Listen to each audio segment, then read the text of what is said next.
Welcome back to Movie Recap World. Today we will talk about the movie Heaven's Lost Property, the Angeloid of Clockwork, released in 2011.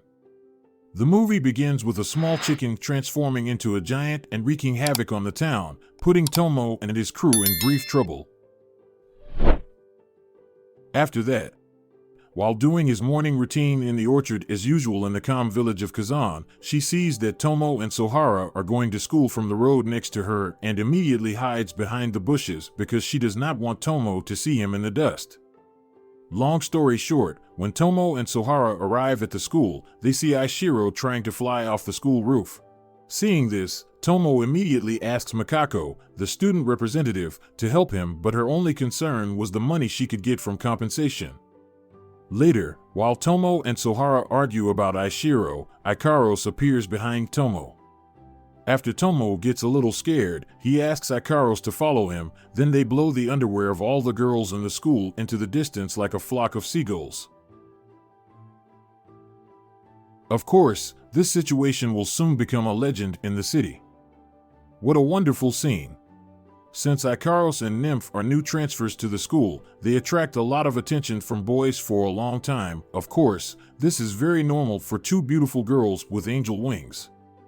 After a while, when everyone is together at the carnival, the student representative suddenly appears at the top of the stairs and organizes a paintball game where the winner will win 10 million cash. Imagining that she can make Tomo fall in love with her by shooting her in the heart, Kazan naturally falls victim to Ikaros, who entered the field with a minigun and eliminated everyone in 2 minutes.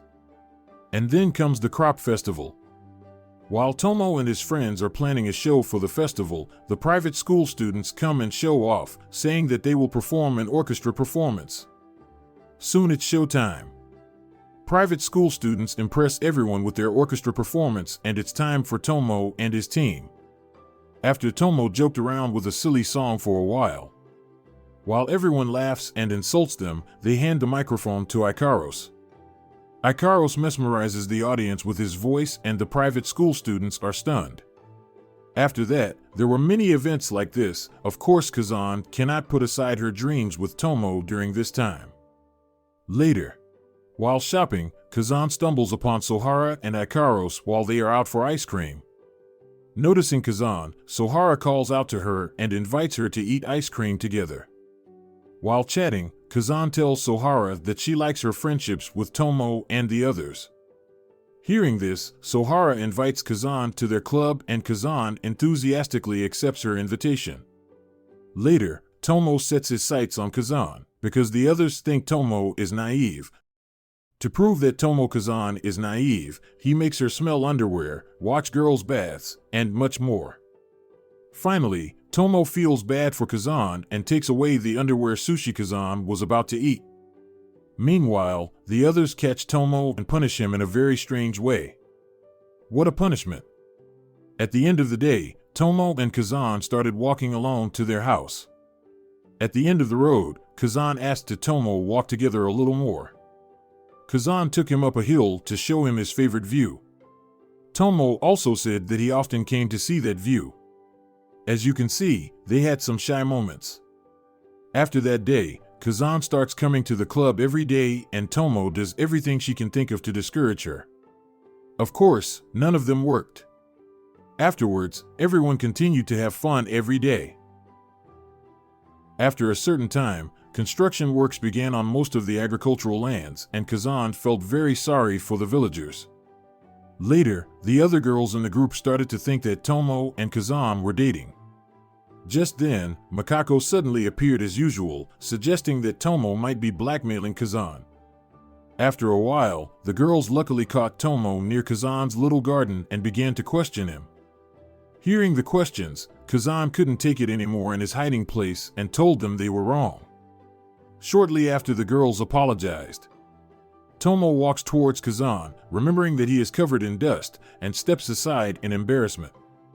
Tomo looks at the peas and realizes that they were delicious peas that Kazan gave him in cooking class earlier and says he wants to have some. Kazan is surprised and turns to Tomo.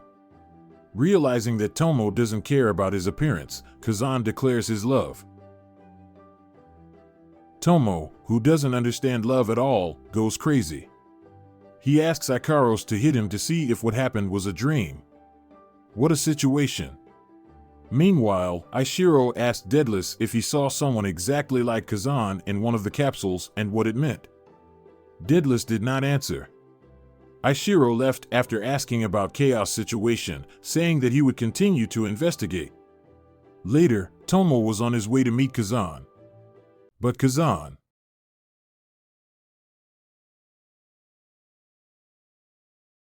Hiyori Kazan on Earth was dead. The nymph noticed this and realized that he was going to start. Almost everyone had lost their memories of Kazan. Master of Synapse appeared and told Ishiro that they had it in his hand all along. Curious what happened to Kazan, Tomo asked Nymph, but Nymph hid what had happened from Tomo. Ikaros told Nymph that they had to tell Tomo what had happened. But Nymph said it would be better for Tomo and that he would make up for the lie he had told by making him very happy. While Tomo was sleeping at night, the nymph appeared on Tomo's bed. Tomo's memories begin to fade as Nymph plans to tell him her feelings to make Tomo happy. Next day, as the team took roll call at the club, Tomo asked where Kazan was. But no one remembered Kazan except Nymph and Ikaros. Seeing that Kazan has disappeared in the photos, Tomo begins to realize the situation and goes out to the street and starts looking for Kazan everywhere. Kazan awoke in her capsule. While she says she wants to see the same dream, Master of Synapse comes and tells her that she can't have that dream anymore and everyone will forget her. He points to Tomo, saying that there are still those who resist. Tomo was still running left and right. Finally, he came back and asked Nymph and Ikaros what had happened. Nymph warned him that people who learned the truth would be infected by the computer, but when Tomo insisted, Nymph told Tomo the truth. Tomo fainted in agony. As Ikaros, Nymph, and Astrea waited by Tomo's side, they received the signal of a threat from nearby. They set off immediately and headed towards the signal. Kazan emerged from the capsule, which slowly descended from the sky where the girls went. Kazan said she was happy to be back and looked happy. But she was under the control of the Master of Synapse. When Master of Synapse casts her villain, the girls were surprised. Kazan had turned into Angeloid. Master of Synapse told her that reality was showing her her dream. At that moment, Tomo woke up. He still had some of his memories with Kazan. Kazan continued to attack everywhere. Nymph wanted to sacrifice herself, saying that Tomo and the other people would be in trouble if they didn't kill Kazan. But Ikaros, stopping the nymph. She said that Tomo would be very upset if she hurt Kazan. But Nymph stepped forward, saying that she should not listen to Ikaros and do it. Just then, Tomo arrived. Enraged, Master of Synapse tried to kill them using Kazan. The girls did their best to stop Kazan and eventually managed to destroy her giant clock. Right after, Master of Synapse said that Kazan still has free will and wants to meet Tomo.